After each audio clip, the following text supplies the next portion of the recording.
Sa video ito, ituturo ko sa inyo ang step-by-step process sa pagkuha ng police clearance. Kaya tara, samahan nyo ko at panoorin natin ang video na to. Pero bago yan, sa mga hindi pa nakasubscribe sa akin, kayo na ang bahala.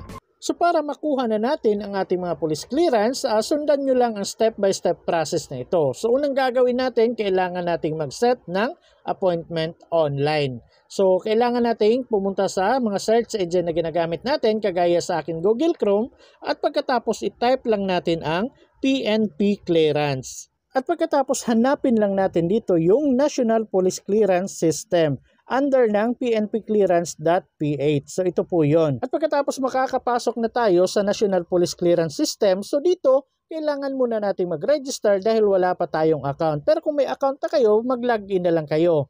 Pero kung wala pa, i-click nyo na lang itong register. And then may makikita tayong ganito, so i-click na lang natin itong begin. At pagkatapos may makikita tayong ganito, let's confirm you are a human. So dito hanapin nyo na lang po yung pinapahanap nila. So kagaya niyan, choose all the buckets. So yung mga buckets yung i-click ninyo. So for example, umbrellas, sasakyan, motorcycle, ganyan yung pinapahanap sa inyo, yun yung i-click ninyo. Kung may check that, okay na lahat, i-click nyo na po itong confirm. And then may makikita tayong success dito. So antay-antayin lang natin mga ilang segundo at mapupunta na tayo dito sa terms and condition. So dito guys, lahat ng may mga box, i-click nyo na lang po para ma-checkan. So kagaya lang nitong box ng agreement at itong box katabi ng privacy policy, i-click nyo na lang po yan para ma-checkan. At kung may check na, i-click na natin itong next nandito sa baba. At may makikita na naman tayong ganito, so i-click ulit natin itong box katabi ng your NPCS account para ma-checkan.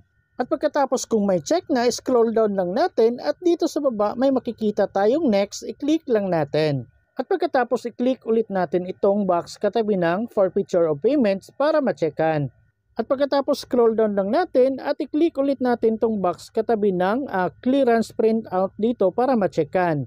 At kung may check na, i-click na po natin itong next. At pagkatapos i-click ulit natin itong box katabi ng validity at yung box katabi ng renewal para ma-checkan. At pagkatapos scroll down lang natin at dito sa baba i-click ulit natin itong box katabi ng valid IDs para ma-checkan. At pagkatapos scroll down lang natin, and by the way guys, makikita nyo yung mga valid IDs and documents na tinatanggap ng PNP. So ito po yung nandito. So kung okay na, i-click nyo na po itong agree dito sa baba. And then mapupunta na tayo dito sa new applicant registration. So dito kailangan nating fill up to lahat. So una is yung email address. So make sure yung email address na ilalagay ninyo active at nabubuksan po ninyo kasi magsasend po sila ng email doon. At next dito naman tayo sa baba sa paglalagay ng password. So make sure yung password na ilalagay ninyo, ang pinakamababa ay 12 characters. Yes po, 12 characters dapat yung ilalagay ninyo. Tapos dapat merong maliit na letra, malaking letra, dapat may number, tapos dapat meron ding special character. Kagaya nito yung number sign, asterisk, ganyan. Itong nandito guys, itong may square. So kumuha lang kayo ng isa dyan, so pwede na po yung gawing password ninyo. At make sure magkatulad yung password at confirm password ng pagkakalagay ninyo. So dapat naka-very strong yung password na ilalagay ninyo. And make sure matatandaan nyo pa rin yung password na nilagay ninyo. At kung okay na, dito naman tayo sa baba sa paglalagay ng first name, middle name at last name ninyo. And make sure hindi po magkakabaliktad yung pagkakalagay. At kung nalagay nyo na, dito naman sa baba yung qualifier. So i-click nyo na lang po ito. So kung may junior, senior, the third, the fourth kayo, ganyan, ilagay nyo na lang po dito, i-click nyo na lang po kung saan. Pero kung wala, wag nyo na pong galawin yan. At pagkatapos dito sa baba, mag-select na lang kayo ng gender ninyo. Tapos dito, mag-select kayo ng birth date ninyo. So kayo nang bahalang maglagay dyan. At kung okay na at nalagay nyo na lahat, at kung wala pang check itong box katabi ng terms and condition, i-click nyo na lang po para ma-checkan. At kung may check na, i-click nyo na po itong register. And then may makikita po kayong ganito. Kung gusto nyo po daw i-save ito. So i-click nyo na lang po itong save. At may makikita po tayong ganito na registration complete na po daw. And dito kailangan nating mag-login. So ilagay lang po natin yung email address na nilagay natin kanina at yung password na ginawa natin. At kung okay na at nalagay nyo na lahat, i-click nyo na lang po itong sign in. And then makakapasok na po tayo sa ating account. Then may nakalagay dito na complete your account information. So kailangan nating fill upan lahat dito, pero nakalagay na yung given name, middle name, last name natin kasi nag-fill up na tayo kanina, yung sex, civil status na lang yung kailangan. So i-click lang natin itong civil status. So dito kayo nang bahalang pumili ng status ninyo kung single ba, married, legally separated, widowed, or annulled. At pagkatapos dito naman sa baba, yung birth certificate registration. So ito guys, optional lang po to. Pwede nyong lagyan, pwede rin pong hindi. Kasi wala namang nakalagay na asterisk. So nasa sa inyo na yan kung may birth certificate registration kayo, number, so ilagay nyo na lang po dito. Pero kung wala, wag nyo na pong lagyan. At pagkatapos dito naman sa baba, kung kayo ay PWD, i-click nyo na lang po itong box katabi ng please. Pero kung hindi, wag nyo na pong galawin yan. At dito naman sa baba, pwede nyo i-click itong box katabi ng please check if you are a first time job seeker. Pero kung hindi naman kayo first time job seeker, wag nyo na pong lagyan ng check yan. At pagkatapos dito sa baba, pili na lang kayo ng nationality ninyo. So kung kayo ay Filipino, so hanapin nyo na lang po itong Filipino dito. At pagkatapos lagyan nyo na lang po dito ng place of birth ninyo. So take note, place of birth po yung ilalagay. Pero kung sa ibang bansa kayo pinanganak, lagyan nyo na lang po dito sa other country kung saang bansa kayo pinanganak. So dito ilagay nyo po yung house number, building number, or street. Pero kung walang building number or street, wag nyo na pong ilagay. Kung ano lang yung meron sa address niyo, yun lang po yung ilalagay dito. Tapos dito sa baba, mag-select kayo ng province, tapos select kayo ng city and municipality, at mag-select din kayo ng barangay dito sa baba. So kayo nang bahalang maglagay ng address ninyo. At pagkatapos dito naman tayo sa baba sa paglalagay ng mobile number ninyo. So make sure yung active na mobile number yung ilalagay ninyo dito. Tapos dito sa baba yung telephone number, optional lang po yan. Pwede kayong maglagay, pwede rin pong hindi. And next dito naman tayo sa baba sa paglalagay ng height, dapat naka-centimeter, tapos yung weight ay naka-kilogram. So for example sa feet ang alam ninyo na height, pwede nyo pong i-convert yan into centimeter. So i-click nyo na lang po itong converter dito. At pagkatapos kung okay na, dito naman tayo sa choose completion. So kayo nang bahala kung light ba kayo, fair, medium, olive, or brown yung kulay ninyo. At pagkatapos dito naman sa identifying marks. So for example, may mga nunal kayo, may balat, so pwede nyo pong ilagay dito. Pero kung wala, pwede na pong wala yan kasi optional lang po yan. And next dito naman tayo sa baba sa pagpili ng blood type. So i-click lang natin tong choose blood type. So kayo nang bahalang pumili kung ano yung blood type ninyo. Pero kung hindi nyo pa alam, i-click nyo na lang itong unknown. And then dito naman sa religion, kayo nang bahalang pumili kung ano yung religion ninyo. And then dito sa educational attainment, kung ano yung natapos ninyo. So kayo nang bahalang pumili dyan. At dito sa occupation, kayo nang bahalang pumili kung ano yung trabaho ninyo. At kung wala sa choices nila, yung trabaho ninyo, pwede nyong i-click itong others. At kung tapos na, dito naman tayo sa baba sa paglalagay ng father's given name, middle name, at yung surname. So make sure hindi po magkakabaliktad yung pagkakalagay. At dito sa baba, ilagay nyo po kung may qualifier siya, kagaya ng junior, senior, the third, the fourth. Pero kung wala, wag nyo na pong galawin yan. At pagkatapos, ilagay nyo po yung place of birth kung saan pinanganak yung papa ninyo. At kung okay na, dito naman tayo sa baba sa paglalagay ng mother's maiden name. So make sure yung pangalan ng mama ninyo nung dalaga pa yung ilalagay dito. So given name, middle name, at surname yung ilalagay. At kung may qualifier, ilagay nyo po. Kung wala, wag nyo na pong galawin yan. At pagkatapos dito sa baba, ilagay nyo po yung place of birth ng mama ninyo.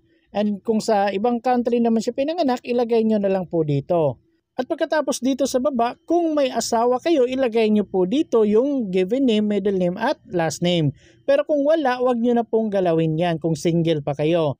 At kung na-fill upan nyo na lahat at na-review nyo na at okay naman, i-click nyo na po itong Save Profile. At pagkatapos may makikita kayong applicant profile successfully updated.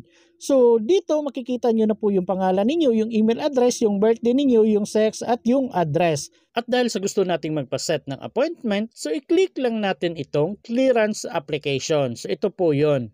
And then maglo-loading po yan ng kaunti, mga ilang segundo. Then pagkatapos mapupunta na tayo dito sa step 1, yung pag-select ng appointment. So dito i-click lang natin tong select purpose.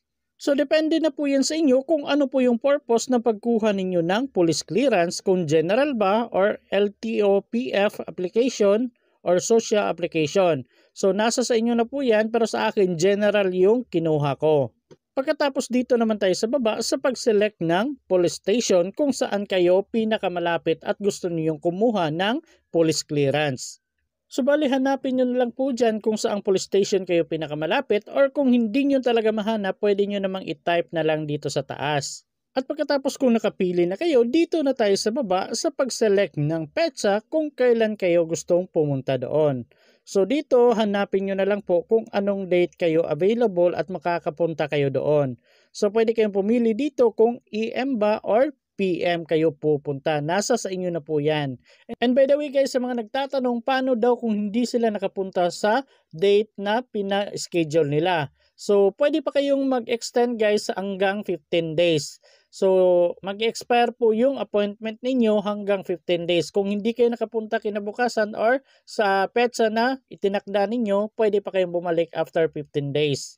So kagaya niya, nakapili na po ako Friday ng April 11, umaga po ako pupunta. Kaya ito yung pinili ko. So kung okay na, i-click nyo na po itong next. At pagkatapos mapupunta na kayo dito sa step 2, yung pag-select ng payment option. So dito sa baba guys, pwede kayong pumili kung ano yung payment option ninyo. Pero baka nagtataka kayo bakit land bank lang yung nakalagay dito. So kung wala kayong land bank at ibang payment option yung gusto ninyo, so i-click nyo pa rin itong land bank guys, kasi mamaya pwede nyo naman pong palitan yan. So i-click nyo itong Land Bank of the Philippines. So after nyo maklik ang land bank, automatic pong lalabas yung amount na mababayaran ninyo dito. And take note guys, may nakalagay dito na kung land bank, yan lang yung mababayaran ninyo. Pero kung ibang mode of payment yung gagamitin ninyo, may charge po siya na 30 pesos. So kung okay na kayo dyan, i-click nyo na po itong next. At pagkatapos mapupunta na kayo dito sa step 3, ang pag-save ng inyong appointment. So make sure guys, i-double check nyo po lahat yung mga nilagay ninyo. And nandito rin yung pala yung sinasabi ko kanina na after 15 days mag-expire yung appointment date ninyo. So kung okay na kayo dyan, dito na tayo sa baba. So dito guys, i-click lang natin tong save appointment. Huwag po itong next kasi hindi kayo makaka-proceed. Ito munang save appointment. At pagkatapos nun, dito sa baba may makikita kayong reference number. So ito po yon. Kung naka-cellphone kayo, so scroll nyo na lang po pakaliwa. So may makikita kayong status pending, tapos dito yung action. So dito sa action guys, may makikita kayong click here to pay for more payment option. So i-click lang po natin to kung gusto ninyong ibang mode of payment yung gagamitin ninyo, kung hindi po Land Bank of the Philippines yung gagamitin ninyo. So i-click nyo na lang po yan. At pagkatapos mapupunta na kayo dito sa transaction details. So nandito po yung amount, tapos yung NPS number, tapos yung name of applicant, police station, tapos date of appointment, tapos yung email address ninyo. Tapos dito sa baba guys, may makikita kayong payment mode. So pwede nyo pong i-click itong Land Bank of the Philippines. So dito pwede kayong pumili kung ano yung mode of payment na gagamitin ninyo. Pwedeng cash, GCash, Paymaya, Shopee, pwedeng Asia United Bank, BPI, PS Bank, RCBC, Robinsons Bank at Union Bank. So kayo nang bahalang pumili kung ano yung mode of payment na gagamitin ninyo. Pero sa akin, GCash yung gagamitin ko, kaya ito yung pipiliin ko. At pagkatapos dito naman tayo sa baba sa paglalagay ng CAPTCHA. So dito kung ano yung letra or number na nakikita ninyo dito, yun po yung ilalagay ninyo dito sa Enter the CAPTCHA Challenge. Take note guys, kung maliit or malaki yung letra, dapat yun din po yung ilalagay ninyo. Pero kung hindi nyo mabasa, i-click nyo po itong Refresh CAPTCHA. So kagaya niyan, GW3A7 yung nakikita ko, kaya yun po yung nilagay ko dito. So kung okay na at nalagay nyo na, dito na tayo sa baba, i-click lang natin itong box katabi ng I certify para ma-checkan. At kung may check na, i-click na po natin itong continue. At pagkatapos may makikita kayong ganito, so i-click nyo na lang po itong okay. So dito marami kayong pwedeng pagpilian na mode of payment. Kung sa mobile or electronic device kayo gagamit guys, pwedeng GCash, Paymaya, Shopee Pay, GrabPay, Palawan Pay, or QRPH. Pero kung gusto niyo over the counter, pwede nyo i-click ito. So dito pwede kayong pumili 7-Eleven, Cebuana, Robinsons, BDO, Paygo, Possible, EasyPay, Bayad Center, or Palawan. So nasa sa inyo na po yun kung ano yung gagamitin ninyong mode of payment. Pero kagaya ng nasabi ko kanina sa akin GCash, kaya ito yung pipiliin natin, yung GCash. At kung na-select na ninyo ang GCash, so dito sa baba guys may makikita kayong payment details. So nandito yung order number, yung pangalan ninyo, yung product description, tapos yung amount, tapos yung convenience fee na 30 pesos. So yung total na mababayaran ninyo is 180 pesos. So kagaya na sabi ko kanina, kapag land bank wala po siyang convenience fee or charge. Pero kung ibang mode of payment may charge po siya na 30 pesos. Depende na po sa mode of payment na gagamitin ninyo. At kung agree na kayo dyan at okay naman, walang problema, i-click nyo na po itong proceed. At may makikita po kayong ganito, i-click nyo na lang po itong okay. At pagkatapos maglo-loading yan ng kaunti, then madadirect na kayo sa inyong GCash account, i-click nyo na lang po itong open and GCash. At maglo-loading na naman yan ng kaunti, so antay-antayin nyo na lang, then mapupunta na kayo dito, so may nakikita kayong 180 na makakaltas sa GCash account niyo. So i-click nyo na lang po itong pay 180 dito sa baba. At pagkatapos may makikita kayong ganito, so i-click nyo na lang po itong proceed. So ganun lang po kadali guys, makakaltasan na po yung GCash niyo at may makikita na kayong payment result dito. So nandito na yung reference number, yung pangalan niyo, yung email, yung date at time, tapos yung order number, transaction ID, transaction amount, tapos yung product description. So nandito na po lahat guys, ito na po yung screenshot ninyo, tapos ito yung ipapakita ninyo once pupunta na kayo sa police station. At may marireceive din kayong email na kagaya nito, so nandito yung transaction number, yung pangalan ninyo, yung order number, date at time.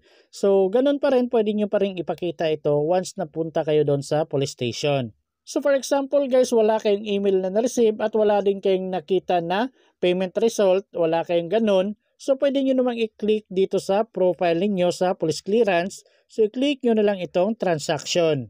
So dito makikita nyo naman kung ano yung status. So kagaya sa akin kanina, pending pa. So ngayon, paid na yung nakalagay kasi nakapagbayad na tayo.